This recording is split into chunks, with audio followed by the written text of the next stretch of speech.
Hello. चलो एक बार सभी आपका फिर से एक बार हार्दिक स्वागत है हमारा यूट्यूब चैनल पर।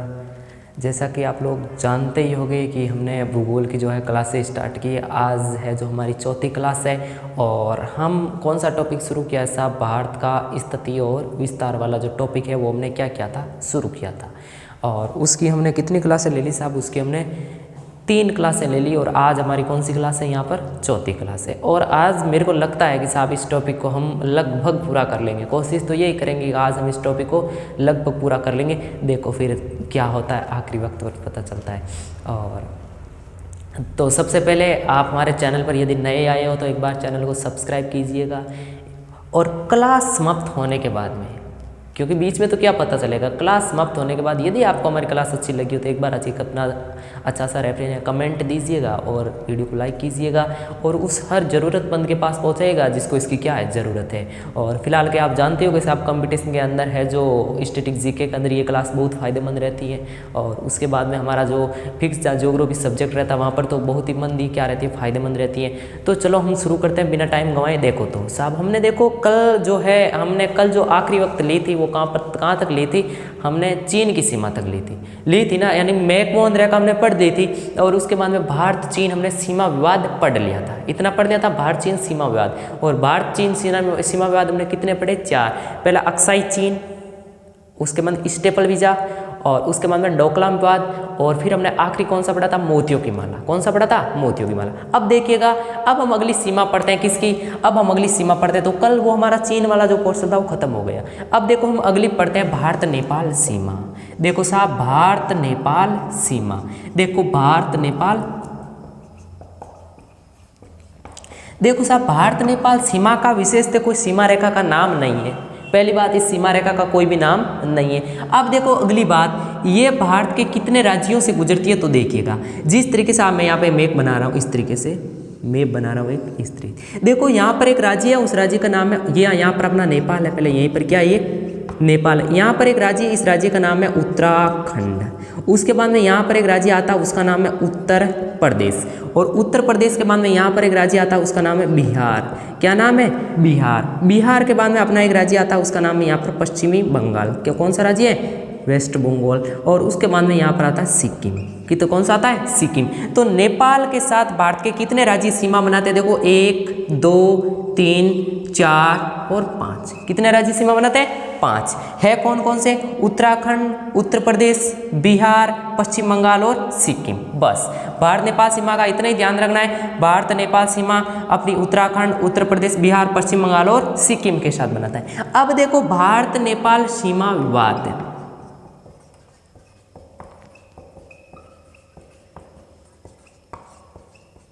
देखो सीमा विवाद सिर्फ और सिर्फ एक ही विवाद है। वो कौन सा है? काला पानी विवाद। कौन सा विवाद है? काला पानी विवाद। ये विवाद किस लिए हुआ साहब? ये काली नदी के जल को लेकर हुआ था। किसके जल को लेकर हुआ था? काली नदी के जल को लेकर हुआ था। वैसे तो मैं जब आपको काली नदी पढ़ाऊंगा तो उस काली नदी में ये बात आपको अच्छे से समझ आएगी, लेकिन फिलहाल यहाँ पर आपको इतनी बात ध्यान रखनी कि काला पानी विवाद किन के साथ हुआ था? तो भारत और नेपाल के बीच था। किसके बीच था? भारत और नेपाल के बीच था। अब देखो ये जो था ये भारत का उस वक्त कौन से राज्य में हुआ था? भारत के उत्तराखंड राज्य के, उत्तराखंड राज्य के पिथौरागढ़ जिले में, पिथौरागढ़ जिले में हुआ, पिथौरागढ़ जिले में हुआ। यानी काला पानी, देखो भारत नेपाल सीमा विवाद में कौन सा विवाद? काला पानी विवाद। काली नदी के जल को लेकर हुआ था, भारत और नेपाल के बीच हुआ। कहाँ पर था? उत्तराखंड राज्य के पिथौरागढ़ जिले के अंदर हुआ। कहाँ पर हुआ? उत्तराखंड राज्य के पिथौरागढ़ जिले के अंदर हुआ। और इन अपने भारत नेपाल सीमा रेखा का कोई नाम नहीं है। कितने राज्य सीमा लगाते? 5। उत्तराखंड, उत्तर प्रदेश, बिहार, पश्चिम बंगाल और सिक्किम। एक बार फटाक से आप इन चीजों को क्या कर लीजिएगा साहब? नोट कर लीजिए। फिर हम चलते हैं अगले टॉपिक पर।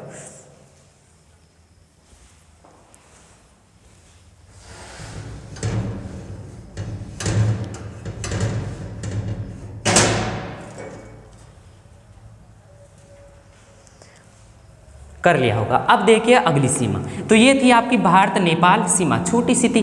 अब देखो अगली पढ़ते हैं हम भारत भूटान सीमा। अब अगली कौन सी पढ़ते हैं हम? भारत भूटान सीमा। देखिएगा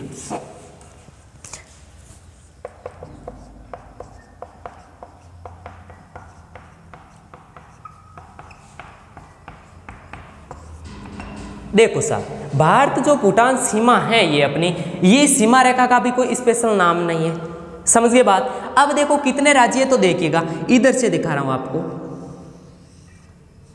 यहां पर ये राज्य है उसका, यहां पर एक देश है उसका नाम है भूटान। कौन सा है? भूटान। तो भूटान के साथ यहां पर पहले नंबर सीमा बनाता है वो कौन सा राज्य बनाता है? सिक्किम। कौन सा बनाता है? सिक्किम। सिक्किम के बाद में यहां पर बनाता है पश्चिमी बंगाल, उसके बाद में यहां पर बनाता है अपना कौन सा बनाता है? असम। और फिर कौन सा बनाता है? तो लास्ट में बनाता है अरुणाचल प्रदेश। कौन सा प्रदेश? अरुणाचल। तो देखिएगा, भारत भूटान सीमा रेखा का कोई नाम नहीं है, राज्य सीमा सिक्किम, वेस्ट बंगाल, असम और अरुणाचल प्रदेश। समझ गए मेरी बात को? कितने राज्य हो गए साहब? 1 2 3 और 4। तो ये थी आपकी भारत भूटान सीमा। बस इतनी ध्यान रखनी है भारत भूटान सीमा के बारे में। और भारत और भूटान के बीच में कोई भी साहब आज तक सीमा को लेकर के कोई भी विवाद नहीं हुआ था। और नेपाल के साथ सिर्फ एक ही विवाद हुआ था, और वो कौन सा विवाद था? अपना काला पानी विवाद। अब देखिएगा हम अगली बात पढ़ते हैं। अब अगली सीमा बताओ, फिर भूटान के बाद में अगली सीमा पढ़ते हैं भारत और म्यांमार की सीमा। मैं आपको क्रम से लेके चल रहा हूं साहब। अब देखो अगली सीमा हम कर रहे हैं भारत म्यांमार सीमा।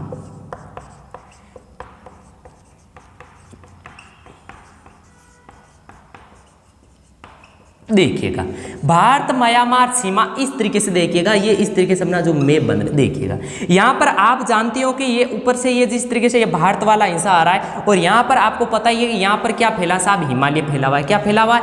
हिमालय। हमारा अगला टॉपिक ही कौन सा है? भारत के भौतिक प्रदेश, उसमें हम हिमालय को पढ़ेंगे। यहाँ पर एक हिमालय की साहब इस तरीके से, यहाँ पर एक हिमालय की पर्वत श्रृंखला फैली हुई है यहाँ पर इस तरीके से, और इस पर्वत श्रृंखला का नाम है अराकान योमा पर्वत श्रृंखला। कौन सी है? अराकान योमा पर्वत श्रृंखला। आपको पूछ लेना कि भारत और म्यांमार के बीच सीमा रेखा कौन बनाती है, तो कौन बनाती है साहब? अराकान योमा पर्वत श्रृंखला सीमा बनाती है। समझ गए मेरी बात? अब देखो अगली बात, यहाँ पर कौन कौन से राज्य है? तो आपको पता म्यांमार यहीं पर क्या है हमारा? म्यांमार, जिसका प्राचीन नाम क्या? तो जिसका प्राचीन नाम है बर्मा। क्या नाम? प्राचीन नाम बर्मा। यहाँ पर अपने सीमा बनाते हैं वो एक राज्य यहाँ पर आता है अरुणाचल प्रदेश। यहाँ पर एक राज्य आता है उसका नाम है अरुणाचल, ये लो साहब। उसके बाद में एक राज्य आता है नीचे यहाँ पर आता है, वो कौन सा आता है? नागालैंड। कौन सा आता है? नागालैंड। एक यहाँ पर फिर नीचे राज्य आता है उसका नाम है मणिपुर। फिर एक राज्य आता है उसका नाम, मणिपुर के बाद में एक राज्य आता है उसका नाम है अपना मिजोरम। कौन सा आता है? मिजोरम। अब देखो कितने राज्य हो गए साहब? 4 राज्य। अराकान योमा पर्वत श्रृंखला यानी सीमा रेखा का क्या करती है? निर्धारण करती है। और उसके बाद में कितने राज्य भारत के? 4। अरुणाचल प्रदेश, नागालैंड, मणिपुर और मिजोरम। एक बार वापस बोलिएगा, अरुणाचल प्रदेश, नागालैंड, मणिपुर और मिजोरम। साहब हम यहाँ पर मणिपुर मिजोरम के अंदर बहुत कंफ्यूजन होते हैं साहब, ये ट्रिक ध्यान रख लो। मम्मी ये ध्यान रख लो, मैं यानी पहले कौन सा आ जाएगा? मणिपुर, और मी यानी बाद में कौन सा आ जाएगा? मिजोरम। ये ट्रिक ध्यान रख लो। तो समझ गए मेरी बात को? यानी भारत म्यांमार सीमा। और साहब भारत और म्यांमार के बीच में आज तक कोई सीमा को लेकर कोई भी विवाद नहीं हुआ। कभी सुना है आपने भारत म्यांमार के बीच सीमा विवाद? कभी नहीं हुआ। भारत भूटान के साथ भी नहीं हुआ कभी, और भारत म्यांमार के साथ भी कभी भी सीमा विवाद को, सीमा को लेकर के कोई भी विवाद नहीं हुआ था। बस इतनी आपको बातें क्या रखनी है? ध्यान। और मेरे हिसाब से ये बातें आपके कंप्लीट हो रही होंगी। तो देखो एक बार वापस बोल दे तो भारत म्यांमार सीमा रेखा नाम क्या है? तो नाम है अपना अराकान योमा पर्वत श्रृंखला। देखो कौन कौन से? एक तो अरुणाचल प्रदेश, नागालैंड, मणिपुर और मिजोरम। 4 राज्य क्या बनाते? सीमा बनाते साहब। ठीक है। और म्यांमार का जो प्राचीन नाम है वो क्या है? बर्मा। और यहाँ पर आपको मणिपुर और मिजोरम में कंफ्यूज हो रहा है, तो मैं यानी इसका तो मणिपुर का पहले मैं उठा लो और मिजोरम का मी उठा लो, मतलब मम्मी। इतने से आपको क्या रह जाएगा? याद रह जाएगा। तो ठीक है साहब। अब देखो हम अगली सीमा पढ़ते हैं। एक बार फटाक से इन चीजों को क्या कर लो? नोट कर लो।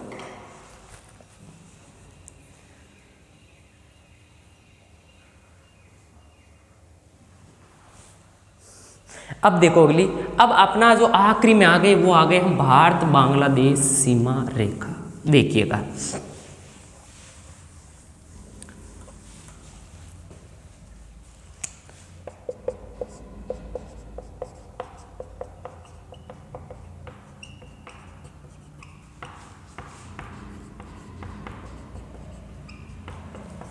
भारत बांग्लादेश सीमा रेखा। अब देखो बांग्लादेश के साथ सीमा रेखा का पहले नाम क्या है, नाम है अपना देखो रेड क्लिफ रेखा। क्या नाम है, रेड क्लिफ रेखा। आप जानते हो साहब रेड क्लिफ रेखा ही पाकिस्तान के साथ थी, और रेड क्लिफ रेखा यहाँ पर कैसे, आप जानते हो कि ये बांग्लादेश वो बाद में बना था, पहले तो ये पाकिस्तान का ही क्या था, भाग था। आप जानते हो साहब जो है पहले कौन सा था, ये पश्चिमी पाकिस्तान था, इधर कौन सा था, पूर्वी पाकिस्तान था, और जो पूर्वी पाकिस्तान था वही वर्तमान कौन सा है, बांग्लादेश है। तो ये तो बना था आपने 1971-72 में बना था कौन, बांग्लादेश। तो सीमा रेखा तो कब हुई थी, 1947 के अंदर हो गई थी, इसलिए सीमा रेखा का नाम भी क्या, रेड क्लिफ रेखा। अब देखो भारत के 5 राज्य किसके साथ, बांग्लादेश के साथ सीमा बनाते हैं, और भारत के साथ सबसे लंबी अंतर्राष्ट्रीय सीमा बनाने वाला राज्य भी कौन सा है, तो कौन सा है, बांग्लादेश। ये बात तो मैंने आपको शुरू में बता दी, यानी बचपन में MBA वहां पर। अब देखो तो 5 राज्य कौन कौन से सीमा बनाते हैं, तो देखो कितने राज्य बनाते हैं, 5 राज्य। पहले एक नंबर आता है अपना कौन सा आता है, तो कौन सा आता है, पश्चिमी बंगाल। कौन सा आता है, पश्चिमी बंगाल। फिर असम, मेघालय,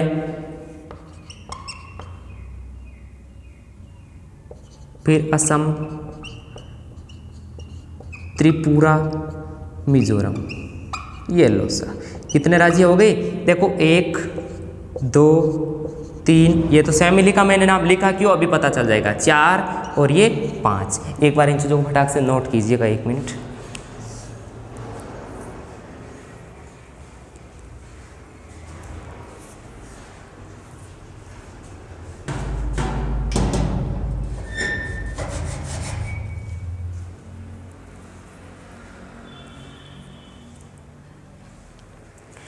अब देखिए ये जो अपना है, अब बात बता रहा हूँ, देखो ये जो अपना असम है, ये असम बांग्लादेश के साथ 2 बार सीमा बनाता है।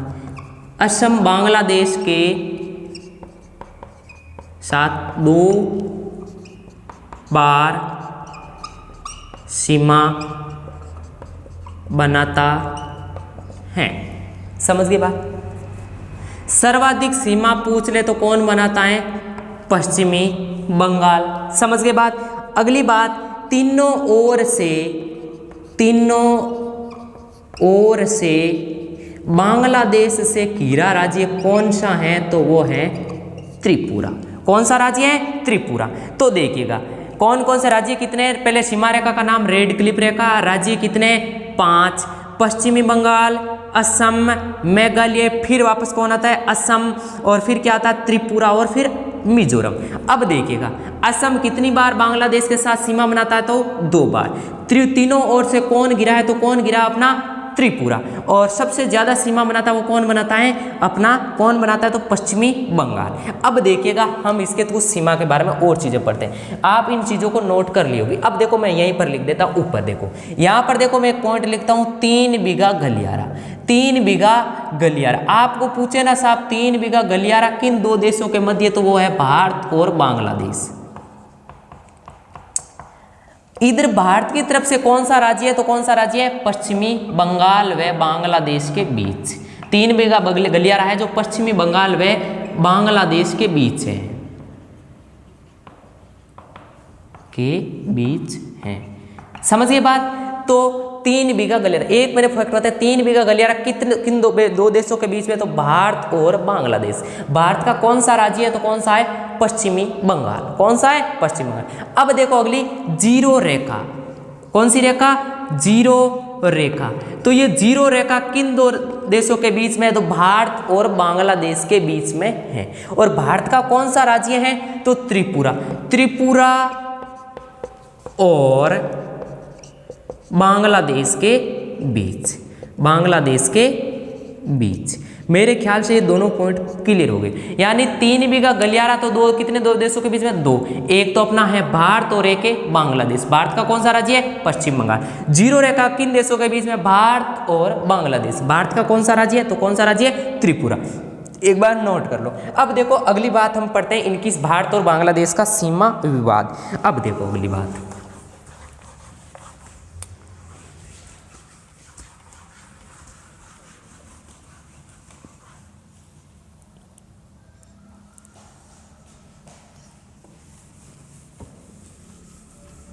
अब पढ़ते हैं हम सीमा विवाद। देखिएगा,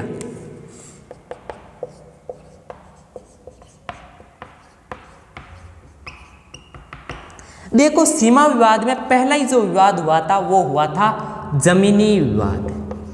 कौन सा विवाद हुआ था? जमीनी विवाद। ये जो जमीनी विवाद था, या हम कह सकते हैं कि भारत और बांग्लादेश का जब विभाजन हुआ, मतलब कहने मतलब भारत और पाकिस्तान का जब विभाजन हुआ था, तो कुछ वो भारत के गांव जो किधर चले गए थे, बांग्लादेश में चले गए थे, और कुछ बांग्लादेश के गांव थे जो कहां पर आ गए थे साहब, भारत में आ गए थे। तो उन लोगों की, यानी ये दोनों देशों के बीच में क्या चल रहा था, एक जमीनी विवाद चल रहा था, और इस विवाद का क्या कर दिया साहब, निपटारा कर दिया। वर्तमान में इस विवाद का क्या कर दिया, निपटारा कर दिया। और ये निपटारा कब किया था? ये निपटारा किया था 100वें संविधान संशोधन के द्वारा। 100वां संविधान संशोधन के द्वारा इस विवाद का क्या कर दिया साहब, निपटारा, मतलब इस विवाद को खत्म कर दिया। ये जो जमीन थी और जो गांव थे, उन गांवों को क्या कर दी साहब, अदला बदली कर दी। तो ये विवाद तो 2015 में क्या कर दिया साहब, खत्म कर दिया। उसके बाद में देखो एक 2 नंबर विवाद था, वो कौन सा था? वो हुआ था अपना चकमा शरणार्थी विवाद। देखो आप जानते ही हो साहब, बांग्लादेश कब अलग देश बना था? तो बांग्लादेश अलग देश बना था 1971-72 में। जब बांग्लादेश अलग देश बना था, उस वक्त बांग्लादेश के अंदर आंदोलन खड़ा हो उठा था। और आंदोलन खड़ा तभी तो पश्चिम अपना है जो बांग्लादेश क्या एक पाकिस्तान से एक अलग देश बना था। उस वक्त है जो बांग्लादेश के अंदर एक जाति रहती थी बांग्लादेश, उसका नाम था चकमा जाति। कौन सी थी? चकमा जाति। ये जो चकमा जाति थी, ये चकमा जाति उस वक्त वहां पर आंदोलन हुआ था और वहां पर पाकिस्तान की सरकार ने अत्याचार करना शुरू किया था। तो ये चकमा है, जो ये चकमा लोग थे, ये चकमा शरणार्थी बनकर के कहाँ आ गए साहब, भारत आ गई। शरणार्थी बनकर के कहाँ आ गए? और भारत में कौन से राज्य में आ गए थे? तो भारत के राज्य में आ गए असम में। कौन से में आ गए? असम में। यानी आपको पूछेला ना कि चकमा शरणार्थी विवाद किन 2 देशों के बीच हुआ, तो किन 2 देशों के बीच हुआ? भारत और बांग्लादेश। ये हुआ कब था? ये हुआ 1971 में था। कब हुआ था? 1971 में। यानी बांग्लादेश की तो चकमा जाति थी, वो शरणार्थी बनकर के कौन से राज्य में सर्वाधिक आई साहब? असम में। क्यों आई? क्योंकि बांग्लादेश के अंदर उस वक्त क्या छिड़ा था? आंदोलन छिड़ा था एक अलग देश बनाने का। और अलग देश बनाने का जब आंदोलन छिड़ा था, तो पाकिस्तान की सरकार उन पर बड़े स्तर पर क्या कर रही थी? अत्याचार कर रही थी। तो ये जाति वहां अत्याचार के कारण इस देश को छोड़ करके कहां चली है? ये भारत में आ गई। और असम में इनकी संख्या क्या हो गई साहब? ज्यादा हो गई। असम में इनकी संख्या क्या हो गई? ज्यादा। लो जी, ये 2 विवाद थे। एक तो था जमीनी विवाद, जो था 100वां संविधान संशोधन के द्वारा इसको 2015 में समाप्त कर दिया। एक था चकमा शरणार्थी विवाद, और ये चकमा शरणार्थी सबसे ज्यादा किस राज्य में आए? भारत के असम में। और कब आए थे? 1971 में। क्यों आए? क्योंकि उस दिन भारत और अपना पाकिस्तान और जो पाकिस्तान है बांग्लादेश के ऊपर बड़े स्तर पर अत्याचार किया था, और अत्याचार के विरोध में बांग्लादेश ने क्या कर रहे थे? वहां पर आंदोलन कर रहे थे। इसलिए इस जनजाति ने डर करके क्या शरण ले ली? भारत में अपनी क्या ले ली? शरण ले ली। ये लो साहब आपका है जो ये पॉइंट दोनों मेरे ख्याल से ये दोनों बातें आपके क्लियर हो गई होगी। देखो यहाँ पर आपका जो मैंने बचपन में एमबीए वाली बात कही थी, और मैंने संपूर्ण सीमा रेखा थी, संपूर्ण आपके राज्य थे, संपूर्ण आपके विवाद थे, जो मैंने यहाँ तक लापे आपके क्या किए? खत्म किए साहब। विधि विधान से आपका ये जो भारत के पड़ोसी राज्य यानी सीमा बनाने वाले राज्य और उनके जो सीमा विवाद है, उन सीमा विवाद का यहाँ पर होता साहब खात्मा। मेरे ख्याल से ये दोनों पॉइंट आपको अच्छे से समझ में आए होंगे, मैं आशा करता हूँ। और यदि थोड़े से डाउट में चल रहे हैं तो एक बार आप क्या कीजिएगा? क्लास को रिन्यू वापस से देख लीजिएगा, आपको अच्छे से क्लियर हो जाएगा। ठीक है साहब, अब देखते हैं हम अगला टॉपिक शुरू करते हैं। अगला टॉपिक हम कौन सा शुरू करते हैं? तो देखो मैंने लगभग आपके जो भारत के हमारे 28 के 28 राज्य हैं, और 28 के 28 राज्यों का पूरा मैंने वर्णन कर दिया। सीमा रेखा से संबंधित मैंने पूरा का पूरा वर्णन कर दिया। अब देखो अगली हम पढ़ते हैं केंद्र शासित प्रदेश। क्या पढ़ते हैं? केंद्र शासित प्रदेश। देखो केंद्र शासित प्रदेश में आपको मैप के थ्रू बताता हूं। देखो थोड़ा मैप बना लो एक अच्छा सा।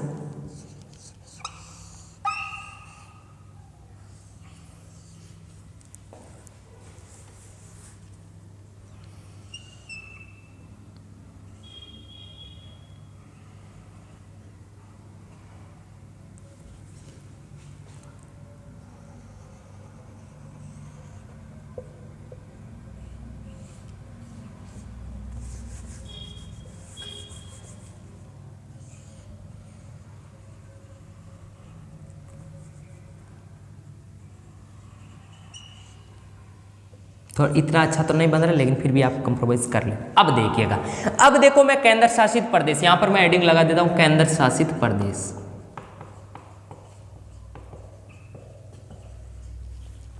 देखो यहाँ पर एक केंद्र शासित प्रदेश है, उसका नाम है जम्मू कश्मीर। जे के लिए जम्मू एंड कश्मीर। अब देखो जम्मू कश्मीर की राजधानी क्या है, तो यहाँ पर देखो मैं राजधानी भी लिख देता हूँ, इसकी राजधानी है श्रीनगर। कौन सी राजधानी है? श्रीनगर। अब देखो श्रीनगर, यहाँ पर बाद में देखो एक और केंद्र शासित प्रदेश आता है, उसका नाम है लद्दाख। और लद्दाख की राजधानी क्या है? तो इसकी राजधानी है लेह। ये लो साहब, दो बताइए उत्तर भारत के। पहले मैंने जम्मू कश्मीर राजधानी श्रीनगर, लद्दाख राजधानी लेह। उसके बाद में यहाँ पर एक और है, उसका नाम है चंडीगढ़। चंडीगढ़ ये कहाँ पर है? तो हरियाणा और पंजाब की राजधानी भी क्या? चंडीगढ़ है। और चंडीगढ़ की स्वयं की राजधानी भी क्या है? चंडीगढ़ है। उसके बाद में यहाँ पर आता है नई दिल्ली। इस दिल्ली की राजधानी क्या? तो इसकी ध्यान रखना, राजधानी है नई दिल्ली। यानी दिल्ली जो हमारा केंद्र शासित प्रदेश है, उसकी राजधानी क्या है? नई दिल्ली। बाद में देखिएगा गुजरात की सीमा पर, यहाँ पर गुजरात की सीमा पर यहाँ पर एक तो यहाँ पर अपना एक है दमन और दीव, दमन और दीव। और यहाँ पर एक है, उसका नाम है दादरा नगर हवेली। पूछे ना ये दोनों ही कहाँ पर हैं, तो ये कहाँ पर है? दोनों ही गुजरात में। कहाँ पर है? गुजरात में। लेकिन वर्तमान में इन दोनों को क्या कर दिया? दोनों को एक कर दिया साहब। यहाँ दोनों का केंद्र शासित प्रदेश दोनों को क्या कर दिया है? एक। यानी अब आपको दादरा नगर हवेली और दमन दीव दोनों को अलग अलग नहीं पढ़ना, क्योंकि वर्तमान में इन दोनों को क्या कर दिया साहब? मिला दिया। लेकिन आपको पूछे ना कि दादरा नगर हवेली कहाँ पर है, तो कहाँ पर है? गुजरात में। दमन दीव कहाँ पर है? गुजरात में। इन दोनों की जो राजधानी है वो कॉमन राजधानी बना दी। वो क्या बना दी साहब? वो बना दी अपनी दमन। क्या बना दी? दमन। अब देखिएगा आगे इधर की साइड में अरब सागर के अंदर यहाँ पर अपना कौन सा है? लक्षद्वीप। ध्यान रखना लक्षद्वीप की राजधानी, ध्यान रखना, तो इस लक्षद्वीप की राजधानी क्या है? इसकी राजधानी है कवास्ती। क्या है? कवास्ती। और उसके बाद में यहाँ पर है अपना कौन सा? निकोबार, अंडमान निकोबार। अंडमान निकोबार। इसकी राजधानी क्या है? इसकी राजधानी है अपनी पोर्ट ब्लेयर।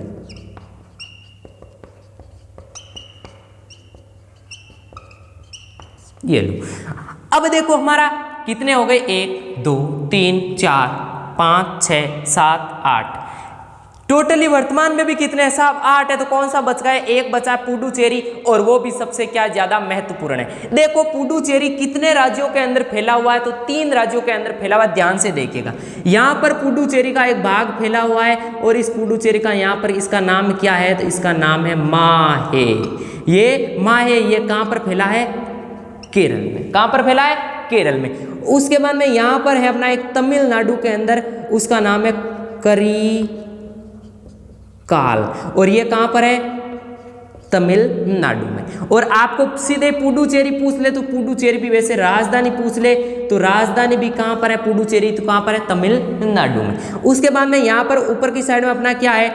आंध्र प्रदेश। और आंध्र प्रदेश में कौन सा भाग है? तो यनम। कौन सा भाग है? यनम। कहाँ पर है? तो आंध्र प्रदेश। इसका मतलब पुडुचेरी कितने राज्यों में फैला हुआ है? 3 में। एक अपना इसका एक भाग है, एक द्वीप इसका माहे, ये कहाँ पर फैला हुआ है? केरल में। करिकाल जो तमिलनाडु में है, और उसके बाद में पुडुचेरी की राजधानी कहाँ पर है? तमिलनाडु में। और यनम कहाँ पर है? तो यनम इसका भाग है, वो कौन से राज्य में? आंध्र प्रदेश। तो पूछेगा पुडुचेरी कितने राज्यों में फैला हुआ? कौन कौन से राज्य फैला हुआ है? तमिलनाडु, केरल और आंध्र प्रदेश। समझ गए बात? ये थे लो सा आपके 8 के 8 पूरे के पूरे केंद्र शासित प्रदेश। कितने हैं वर्तमान में? 8। तो देखिएगा जम्मू कश्मीर की राजधानी क्या है? श्रीनगर। लद्दाख की राजधानी क्या है? लेह। चंडीगढ़ की स्वयं में चंडीगढ़। दिल्ली की राजधानी क्या है? नई दिल्ली। दादरा नगर हवेली और दमन दीव दोनों ही कहाँ पर है? गुजरात में। और इन दोनों को अब क्या कर दिया? आपस में मिला दिया। राजधानी क्या कर दी? दमन। उसके बाद में लक्षद्वीप। लक्षद्वीप किन से सागर में? अरब सागर में। और इसकी राजधानी क्या है? कवास्ती। और उसके बाद में अपने अंडमान निकोबार, ये अपने बंगाल की खाड़ी में, इसकी राजधानी क्या है? Port Blair. उसके बाद में अपने ये जो है पुडुचेरी कितने में फैला हुआ है? 3 में। माहे भाग कहाँ पर है? केरल में। करिकाल कहाँ पर है? तमिलनाडु। यनम कहाँ पर है? आंध्र प्रदेश। और राजधानी पूछ ले पुडुचेरी की, तो पुडुचेरी की राजधानी खुद ही पुडुचेरी है, और ये कहाँ पर है बनी हुई है? तो अपनी तमिलनाडु में। समझ गए मेरी बात? अरे बात समझ गए ना? चलिएगा एक बार फटाक से आप इन चीज़ों को क्या कर लो नोट। उतने में मैं थोड़ी इंक डाल लेता हूँ अपने इस मार्कर में।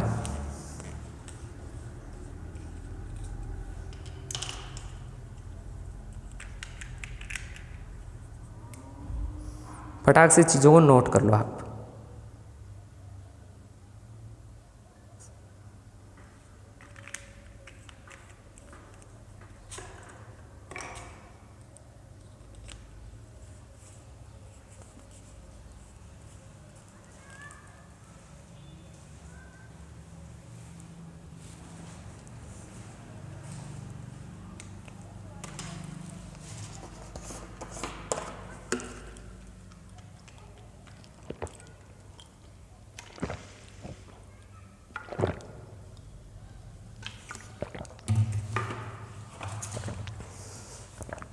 चलो साहब ये लो आपका केंद्र शासित वाला पोर्शन भी क्या हो गया कंप्लीट। अब देखिएगा आगे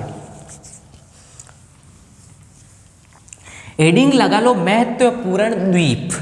महत्वपूर्ण द्वीप आप जानते हो भारत क्या बनाता है, कौन सी सीमा बनाता है, तटीय सीमा बनाता है। और तटीय सीमा पर कुछ भारत के बहुत ही महत्वपूर्ण द्वीप है, उनमें महत्वपूर्ण द्वीपों का यहाँ पर क्या कर देता हूँ वर्णन, क्योंकि वो इसी के साथ क्या रहते हैं जुड़े हुए। तो देखो महत्वपूर्ण द्वीप, और मैं इसको मैप के माध्यम से बताऊंगा। देखो आप साहब देखिएगा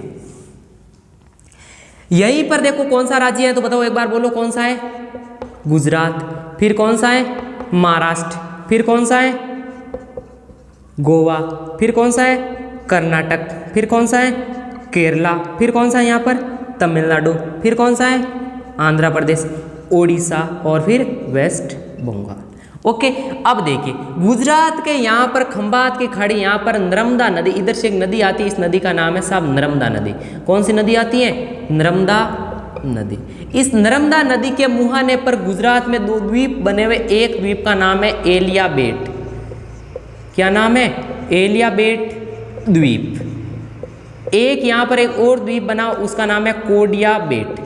कौन सा बेट कोडिया बेट। ये दोनों द्वीप कहाँ पर है गुजरात में है, लेकिन किसके लिए प्रसिद्ध है, तो ये दोनों पेट्रोलियम के भंडार के लिए प्रसिद्ध हैं। पेट्रोलियम के भंडार के लिए प्रसिद्ध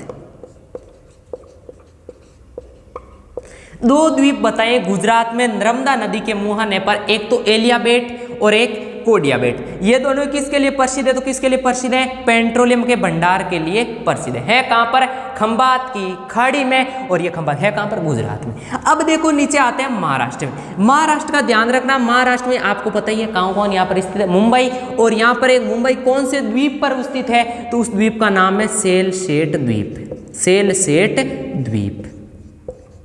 इस पर कौन सा शहर स्थित है, तो कौन सा शहर स्थित है मुंबई। कौन सा स्थित है मुंबई से आपको पूछ लेना मुंबई कौन से द्वीप पर स्थित है, तो कौन से द्वीप पर स्थित है सेलसेट द्वीप। अब देखो मुंबई के बारे में एक बात ध्यान रखना, यहीं पर अपना गेटवे ऑफ इंडिया बना हुआ है। गेटवे ऑफ इंडिया बना हुआ, आपको पूछ लेना गेटवे ऑफ इंडिया कहाँ पर बना हुआ है, तो कहाँ पर बना है सेलसेट द्वीप पर, और है कहाँ पर मुंबई में। और उसके बाद में यहीं पर नीचे एक द्वीप और है महाराष्ट्र में, उसका नाम है हाथी द्वीप। हाथी द्वीप, ये आप नाम ध्यान रखना, ये कहाँ पर है तो महाराष्ट्र में। कहाँ पर है महाराष्ट्र में। मेरे ख्याल से पॉइंट हो गए क्लियर। उसके बाद में देखो यहाँ पर केरल में, कहाँ पर केरल में एक द्वीप है, उसका नाम है वेलिंगटन द्वीप। वेलिंगटन द्वीप, और ये वेलिंगटन द्वीप कहाँ पर है तो मेरे दोस्त ये लो केरल में। और इस वेलिंगटन द्वीप के पास में यहाँ पर एक अपनी झील है, उस झील का नाम है वेबनाड झील। कौन सी झील है वेबनाड झील। और इस वेबनाड झील का ध्यान रखना, ये कौन से पानी की है तो खारे पानी की झील है। कौन से पानी की झील है खारे पानी की झील है, और ये भारत की सबसे लंबी झील है। भारत की सबसे लंबी झील है, लंबी झील है लोसा। इस तट वाले मैंने महत्वपूर्ण द्वीप थे जो बता दिए। पहला देखो एलिया बेट, कोडिया बेट, नर्मदा नदी के मुहाने पर गुजरात में। किसके लिए प्रसिद्ध है? तो अपने पेट्रोलियम के भंडार के लिए प्रसिद्ध है। उसके बाद में महाराष्ट्र में कौन सा द्वीप है? तो अपना सेलसेट द्वीप, और उस पर कौन सा शहर स्थित है? मुंबई। और यहीं पर क्या बना? अपना गेटवे ऑफ इंडिया बना हुआ है। उसके बाद में कौन सा द्वीप? हाथी द्वीप। उसके बाद में केरल में एक द्वीप है, उसका नाम है वेलिंगटन द्वीप। कौन सा है? वेलिंगटन द्वीप। और कहां पर है? केरल में है। और यहां पर अपनी कौन सी झील है? वेम्बनाड झील है, यानी ये भारत की सबसे लंबी झील है। और है कौन से पानी की? तो कौन से पानी की? खारे पानी की। समझ गए? उसके बाद में यहां पर आते हैं हम तमिलनाडु में, और यहां पर तमिलनाडु एक द्वीप है, उसका नाम है पंबन द्वीप। अब देखो यहीं पर देखो, आपको पता ही नीचे क्या स्थित है? अपना श्रीलंका इस तरीके से है, नहीं है? और श्रीलंका और भारत के बीच में यहाँ पर एक खाड़ी पड़ती है, उस खाड़ी का ध्यान रख लेना। कौन सी खाड़ी है? मन्नार की खाड़ी। श्रीलंका और भारत के बीच में एक खाड़ी पड़ती है, उस खाड़ी का नाम क्या है? मन्नार की खाड़ी। पंबन द्वीप का ध्यान रखना, ये कहाँ पर है साहब? रामेश्वरम में। कहाँ पर है? रामेश्वरम में। ध्यान रखना, आपको पूछे ना राम ब्रिज कहाँ पर बना हुआ है, तो कौन से द्वीप पर बना हुआ है? अपना राम ब्रिज पंबन द्वीप पर बना हुआ, और यह है कहां पर? तो रामेश्वरम में। कहां पर है? रामेश्वरम में। ध्यान रखना, ये जो पंबन द्वीप है ये भारत को, ध्यान रखना यहां पर लिखता हूं, यह भारत को श्रीलंका से अलग करता है। भारत को श्रीलंका से अलग करता है, श्रीलंका से अलग करता है। देखो पंबन द्वीप की काफी बातें बताई। पंबन द्वीप पहले बात है कहां पर? तमिलनाडु में। यहीं पर क्या स्थित है? रामेश्वरम। और यहीं पर कौन सा ब्रिज? राम ब्रिज। और ये पंबन द्वीप किसको? भारत और श्रीलंका को क्या करता है? अलग करता है। समझ गए बात? उसके बाद में जैसे आप आंध्र प्रदेश में जाओगे तो यहाँ पर एक द्वीप, यहाँ पर आंध्र प्रदेश, थोड़ा सा मैं अंदर की साइड लिखता हूँ, देखो यहाँ पर मैं बता देता हूँ। यहीं पर आंध्र प्रदेश में एक झील बनी हुई है, यहाँ पर इस झील का नाम है पुलिकट झील।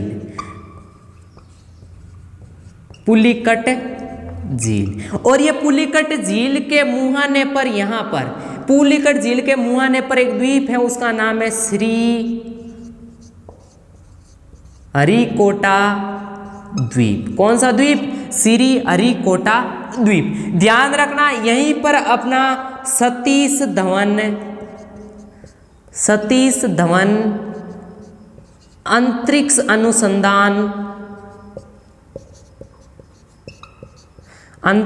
अनुसंधान केंद्र स्थित है। श्री हरिकोटा द्वीप पुलिकट झील के मुहाने पर कहां पर है? आंध्र प्रदेश में। कहां पर है? आंध्र प्रदेश। और यहीं पर कौन क्या बना हुआ है? सतीश धवन अंतरिक्ष अनुसंधान केंद्र स्थित है। अब देखो आगे यहाँ पर क्या आता है? ओडिशा। और ओडिशा के मुहाने पर यहाँ पर एक झील बनी हुई है, इस झील का नाम है चिल्का झील।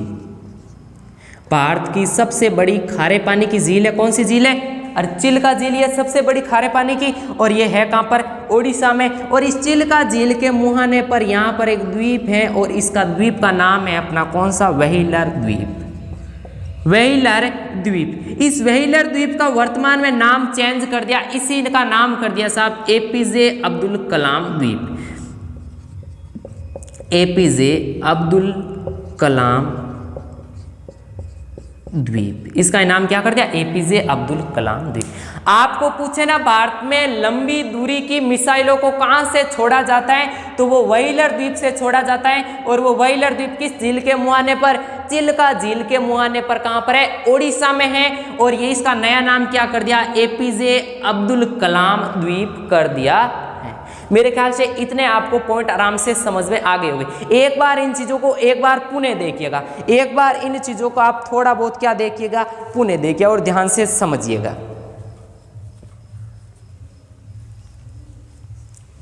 अब देखो उसके बाद में यहीं पर चिल्का झील के मुहाने पर एक और द्वीप है, और उस द्वीप का नाम है चांदीपुर द्वीप।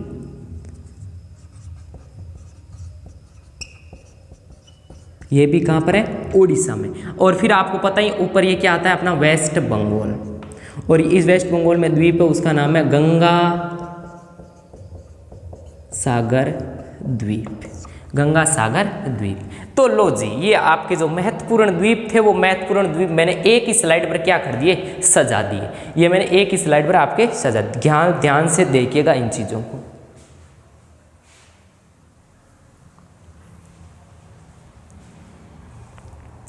एक बार पुनः देखो, एलियाबेट, कोडियाबेट पेट्रोलियम के भंडार के लिए प्रसिद्ध कौन सी नदी, नर्मदा नदी के मुहाने पर, कहां पर बने हुए, गुजरात में। उसके बाद में सेलसेट द्वीप, जिस पर कौन सा शहर स्थित है, मुंबई, और यहीं पर गेटवे ऑफ इंडिया स्थित है।